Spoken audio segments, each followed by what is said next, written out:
What you manifest in your mind, you can bring to reality. America's Got Talent, Season 14. It's a show that I didn't think I'd get into, and here I am talking about it for the second time on this show. New season, maybe the third time. I don't know how many seasons have gone since I started watching it. But yeah, new season. I'm doing a part 1 and a part 2. We're just entering into the quarterfinals, I believe. So before this was all the auditions and then the first judge cuts, which I enjoy. The thing I love about America's Got Talent is that, especially the auditions part, is that you get to see people in a high-stress situation trying to perform whatever their art is, whether it be dancing or singing or like strength feats or, you know, any kind of performance. It's just an amazing kind of sampler platter of things that, you know, you just don't get to see on a regular basis. And see these people kind of either rise to the moment or fail. And it's very interesting. And for the most part, like during the auditions, the judges, they'll get a golden buzzer so they can pass somebody directly to the quarterfinals. They don't have to, you know, worry about getting cut. Which a lot of that, there's so much in the critiques and everything. It seems like I agree with so much of it. But for whatever reason, right, the one thing I generally disagree with is the audience voting. When America votes, crazy things can happen. But for whatever reason, in this season, the judge cuts were the most infuriating, confusing things I have ever seen.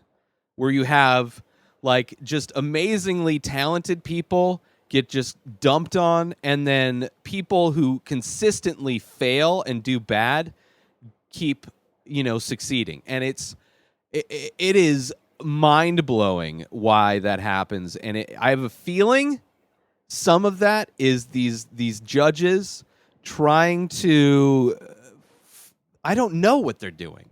Like, there's, for instance, if you are watching the show, Sophie Pecora, I don't know how to, probably not saying her name. Singer-songwriter, kind of reminds me of K-Flay, like very singer-songwriter, but then slips into like kind of hip-hop, like, you know, rapping kind of over her music. Beautiful music, amazing artist, all original songs, all amazing songs. And for whatever reason, she doesn't make the judge cuts. So then it's up to the audience, not the studio audience, just the viewing audience, and she doesn't make it.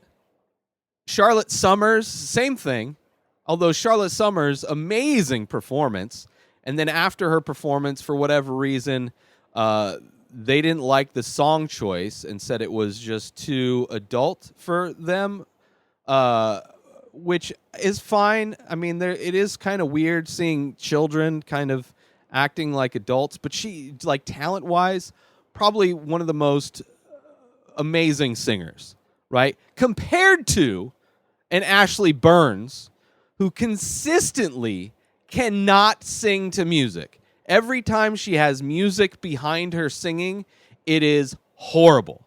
It is mediocre at best. And then both times going up, she gets wild card. She keeps getting brought back. I don't know why she keeps getting brought back, but she keeps getting brought back. And every time, Simon Cowell, stop singing. You're horrible with the music. Just do it a cappella. She does it a cappella. Sounds great, right? She does this performance, wild card performance for the judge cuts. Horrible. She has a band. Sounds just like every other time she sings in front of a band. She has like a moment towards the end of the song where she's actually singing. And not like, I don't know. I don't know enough about singing and music to describe the differences in how she's singing, but it's like trying and then doing. And it's like she's trying to sing for most of the song and then actually singing for a bit of it. And for some reason, she ends up, of course, the judges, I don't think, got her, but for whatever reason, America is like, oh, yeah, we need to have this girl from she's from like the Midwest, from like South Carolina or something like that. I don't know. She's got a thick Southern accent. Adorable, sure. It's not America's adorable as fuck competition. It's America's Got Talent. And for whatever reason, she gets passed through. Same thing with G-Force, a group of little girls who like are a hip hop crew, which is a great idea. I'm sure they'll explode. You maybe get a little bit better production going on. Get their.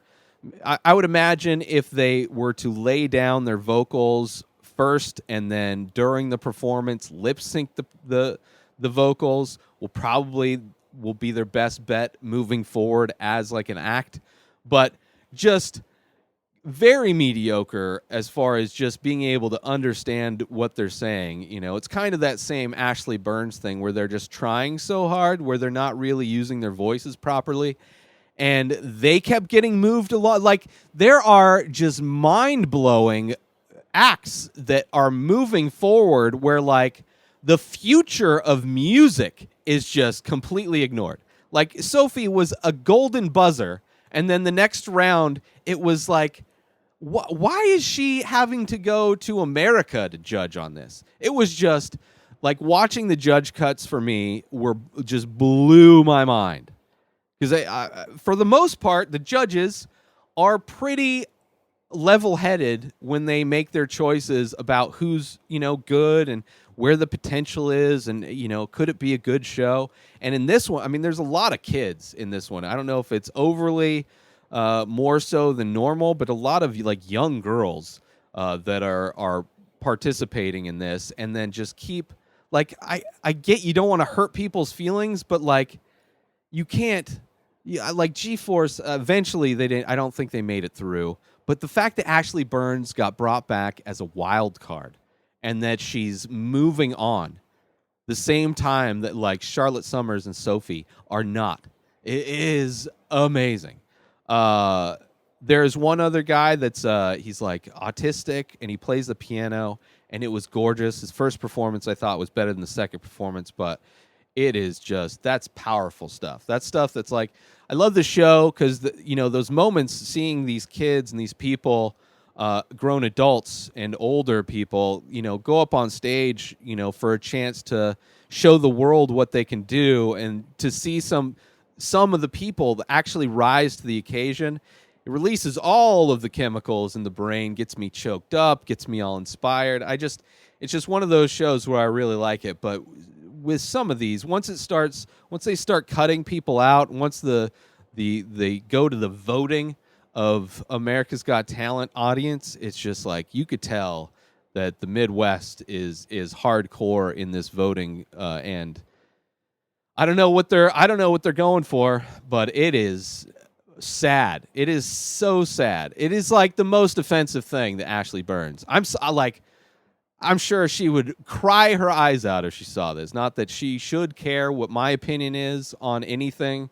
She should just do what she wants as an artist. But real shit, there's a reason why Simon Cowell stopped her every single time she went to perform and made her do it a cappella, because she's horrible singing in front of music. And then she gets a live band, does the same kind of mediocrity as far as her singing capabilities, and somehow she moves on.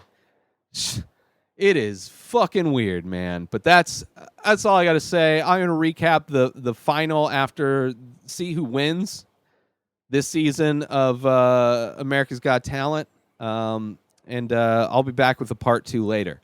But new episodes of The Ray Taylor Show come out every day. Subscribe on IGTV, YouTube, and everywhere else podcasts are found. Go buy my original artwork over at InspiredDisorder.com and save 25% when you use coupon code RTS.